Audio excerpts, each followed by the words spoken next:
बिथानिया का रहने वाला लाजरुस नामक व्यक्ति बीमार पड़ गया। बिथानिया मरियम और उसकी बहन मर्था का गांव था। यह वही मरियम थी जिसने इत्र से प्रभु का लेपन किया और अपने केशों से उनके चरण पोंछे। उसी का भाई लाजरुस बीमार था। मर्था और मरियम ने यीशु को कहला भेजा, प्रभु देखिए, जिसे आप प्यार करते हैं वह बीमार है। यीशु ने यह सुनकर कहा, यह बीमार मृत्यु के लिए नहीं बल्कि ईश्वर की महिमा के लिए आई है। इसके द्वारा ईश्वर का पुत्र महिमान्वित हो जाएगा। यीशु मर्था को, उसकी बहन मरियम और लाजरुस को प्यार करते थे। यह सुनकर कि लाजरुस बीमार है, वह जहाँ थे वहाँ 2 दिन और रह गए। किंतु इसके बाद उन्होंने अपने शिष्यों से कहा, आओ हम फिर यहूदिया चले। शिष्य बोले, गुरुवर, कुछ ही दिन पहले तो यहूदी लोग आपको पत्थरों से मार डालना चाहते थे और आप फिर वहीं जा रहे हैं। यीशु ने उत्तर दिया, क्या दिन के 12 घंटे नहीं होते? जो दिन में चलता है वह ठोकर नहीं खाता, क्योंकि वह इस दुनिया का प्रकाश देखता है, परंतु जो रात में चलता है वह ठोकर खाता है, क्योंकि उसे प्रकाश नहीं मिलता। इतना कहने के बाद वह फिर उनसे बोले, हमारा मित्र लाजरुस सो रहा है, मैं उसे जगाने जा रहा हूँ। शिष्यों ने कहा, प्रभु, यदि वह सो रहा है तो अच्छा हो जाएगा। यीशु ने यह उसकी मृत्यु के विषय में कहा था, लेकिन उनके शिष्य यह समझे कि वह नींद के विश्राम के विषय में कह रहे हैं। इसलिए यीशु ने उनसे स्पष्ट शब्दों में कहा, लाजरुस मर गया है।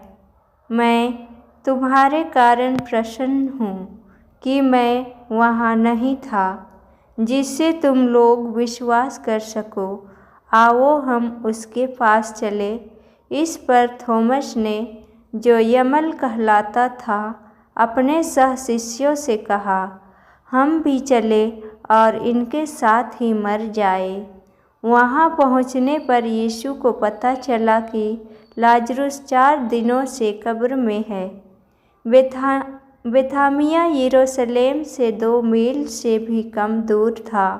इसलिए भाई की मृत्यु पर संवेदना प्रकट करने के लिए बहुत से यहूदी मर्था और मरियम से मिलने आए थे। ज्यों ही मर्था ने यह सुना कि यीशु आ रहे हैं, वह उनसे मिलने गई। मरियम घर में ही बैठी रही। मर्था ने यीशु से कहा, प्रभु, यदि आप यहाँ होते तो मेरा भाई नहीं मरता।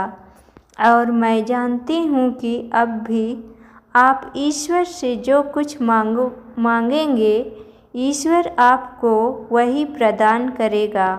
यीशु ने उससे कहा, तुम्हारा भाई जी उठेगा। मर्था ने उत्तर दिया, मैं जानती हूँ कि अंतिम दिन के पुनरुत्थान में जी उठेगा। यीशु ने कहा, पुनरुत्थान और जीवन मैं हूँ। जो मुझ में विश्वास करता है वह मरने पर भी जीवित रहेगा, और जो कोई मुझ में विश्वास करते हुए जीता है वह कभी नहीं मरेगा। क्या तुम इस बात पर विश्वास करती हो? उसने उत्तर दिया, हाँ प्रभु, मैं दृढ़ विश्वास करती हूँ कि आप वह मसीह ईश्वर के पुत्र हैं जो संसार में आने वाले थे। वह यह कहकर चली गई और अपनी बहन मरियम को बुलाकर उसने चुपके से उससे कहा, गुरुवर आ गए हैं, तुमको बुलाते हैं। वह यह सुनते ही उठ खड़ी हुई और यीशु से मिलने गई। यीशु अब तक गांव में नहीं पहुँचे थे। वह उसी स्थान पर थे जहां मर्था उनसे मिली थी।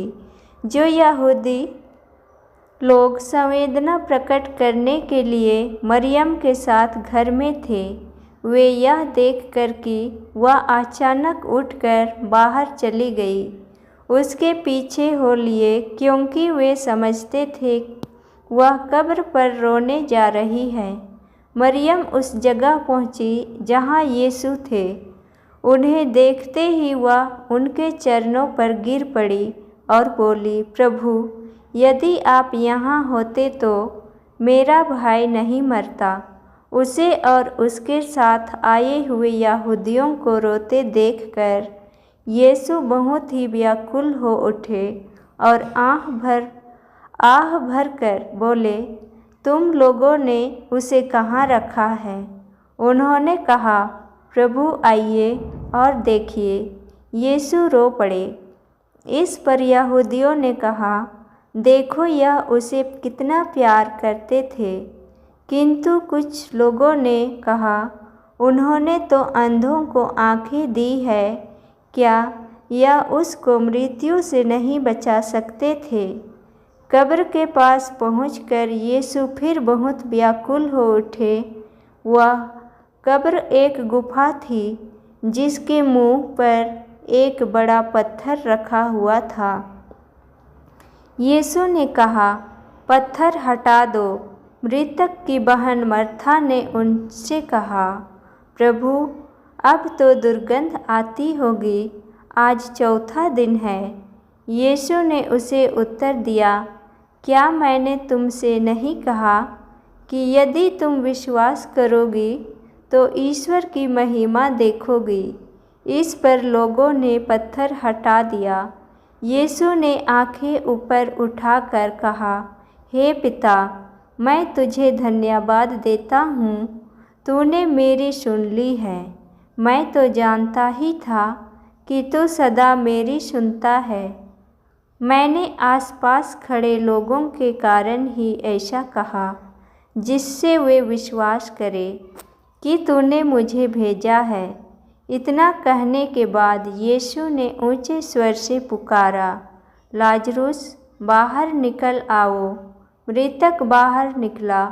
उसके हाथ और पैर पट्टियों से बंधे हुए थे और उसके मुंह पर अंगोछा लपेटा हुआ था। यीशु ने लोगों से कहा, इसके बंधन खोल दो और इसे चलने फिरने दो। जो यहूदी मरियम से मिलने आए थे और जिन्होंने यीशु का यह चमत्कार देखा, उनमें से बहुतों ने उन पर विश्वास किया। ईश्वर को धन्यवाद।